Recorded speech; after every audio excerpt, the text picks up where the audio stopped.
अग्निकुंड से हुआ था द्रौपदी का जन्म। शिवजी के वरदान से मिले थे 5 पति। अग्निकुंड से हुआ था द्रौपदी का जन्म।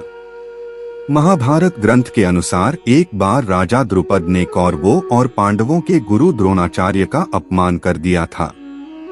गुरु द्रोणाचार्य इस अपमान को भूल नहीं पाए।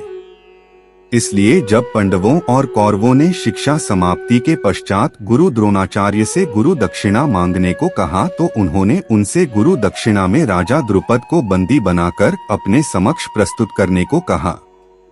पहले कौरव राजा द्रुपद को बंदी बनाने गए पर वो द्रुपद से हार गए।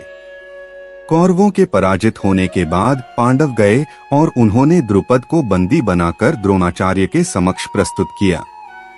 द्रोणाचार्य ने अपने अपमान का बदला लेते हुए द्रुपद का आधा राज्य स्वयं के पास रख लिया और शेष राज्य द्रुपद को देकर उसे रिहा कर दिया। गुरु द्रोण से पराजित होने के उपरांत महाराज द्रुपद अत्यंत लज्जित हुए और उन्हें किसी प्रकार से नीचा दिखाने का उपाय सोचने लगे। इसी चिंता में एक बार वे घूमते हुए कल्याणी नगरी के ब्राह्मणों की बस्ती में जा पहुंचे। वहां उनकी भेंट याज तथा उपयाज नामक महान कर्मकांडी ब्राह्मण भाइयों से हुई। राजा द्रुपद ने उनकी सेवा करके उन्हें प्रसन्न कर लिया एवं उनसे द्रोणाचार्य के मारने का उपाय पूछा।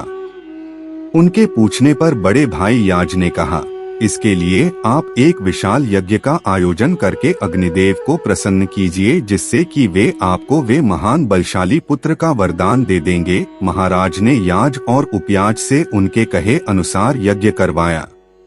उनके यज्ञ से प्रसन्न होकर अग्निदेव ने उन्हें एक ऐसा पुत्र दिया जो संपूर्ण आयुध एवं कवच कुंडल से युक्त था।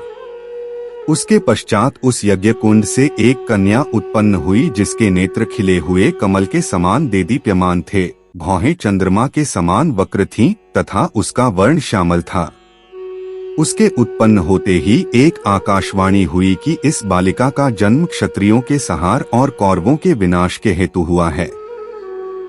बालक का नाम धृष्टद्युम्न एवं बालिका का नाम कृष्णा रखा गया, जो कि राजा द्रुपद की बेटी होने के कारण द्रौपदी कहलाई।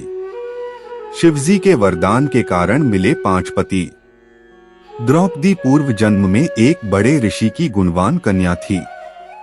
वह रूपवती, गुणवती और सदाचारिणी थी, लेकिन पूर्व जन्मों के कर्मों के कारण किसी ने उसे पत्नी रूप में स्वीकार नहीं किया।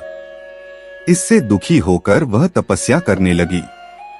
उसकी उग्र तपस्या के कारण भगवान शिव प्रसन्न हुए और उन्होंने द्रौपदी से कहा, तू मनचाहा वरदान मांग ले। इस पर द्रौपदी इतनी प्रसन्न हो गई कि उसने बार बार कहा, मैं सर्वगुण युक्त पति चाहती हूँ। भगवान शंकर ने कहा, तूने मनचाहा पति पाने के लिए मुझसे 5 बार प्रार्थना की है, इसलिए तुझे दूसरे जन्म में एक नहीं 5 पति मिलेंगे। तब द्रौपदी ने कहा, मैं तो आपकी कृपा से एक ही पति चाहती हूँ।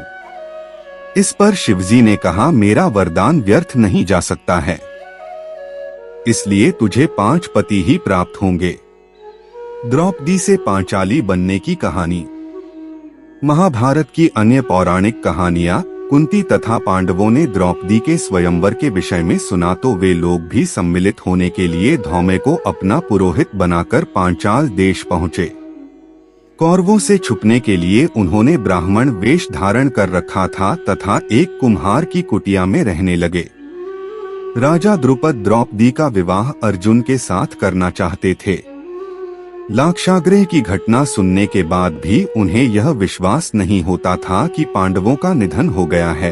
अतः द्रौपदी के स्वयंवर के लिए उन्होंने यह शर्त रखी कि निरंतर घूमते हुए यंत्र के छिद्र में से जो भी वीर निश्चित धनुष की प्रत्यंचा पर चढ़ाकर दिए गए 5 बाणों से छिद्र के ऊपर लगे लक्ष्य को भेद देगा, उसी के साथ द्रौपदी का विवाह कर दिया जाएगा।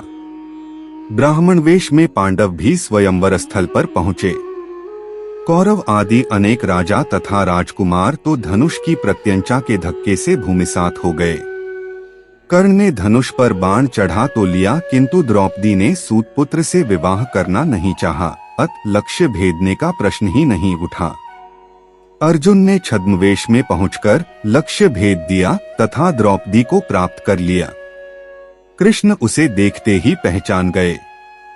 शेष उपस्थित व्यक्तियों में यह विवाद का विषय बन गया कि ब्राह्मण को कन्या क्यों दी गई है।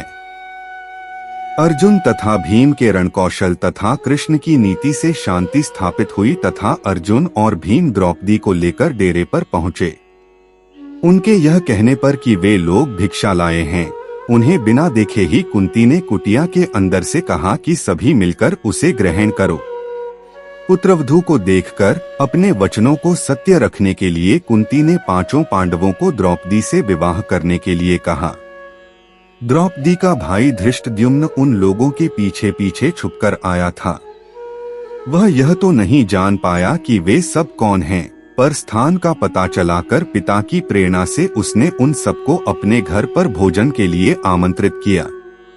द्रुपद को यह जानकर कि वे पांडव हैं, बहुत प्रसन्नता हुई, किंतु यह सुनकर विचित्र लगा कि वे पांचों द्रौपदी से विवाह करने जा रहे हैं। तभी व्यास मुनि ने अचानक प्रकट होकर एकांत में द्रुपद को उन छहों के पूर्वजन्म की कथा सुनाई कि एक बार रुद्र ने 5 इंद्रों को उनके दुर्भिमान स्वरूप यह शाप दिया था कि वे मानव रूप धारण करेंगे। उनके पिता क्रमश धर्म, वायु, इंद्र तथा अश्विनी कुमार द्वय होंगे। भूलोक पर उनका विवाह स्वर्गलोक की लक्ष्मी के मानवी रूप से होगा। वह मानवी द्रौपदी है तथा वे पांचों इंद्र पांडव हैं। व्यास मुनि के व्यवस्था देने पर द्रौपदी का विवाह क्रमश पांचों पांडवों से कर दिया गया। इस तरह से पांचों पांडवों से विवाह करके द्रौपदी पांचाली कहलाई।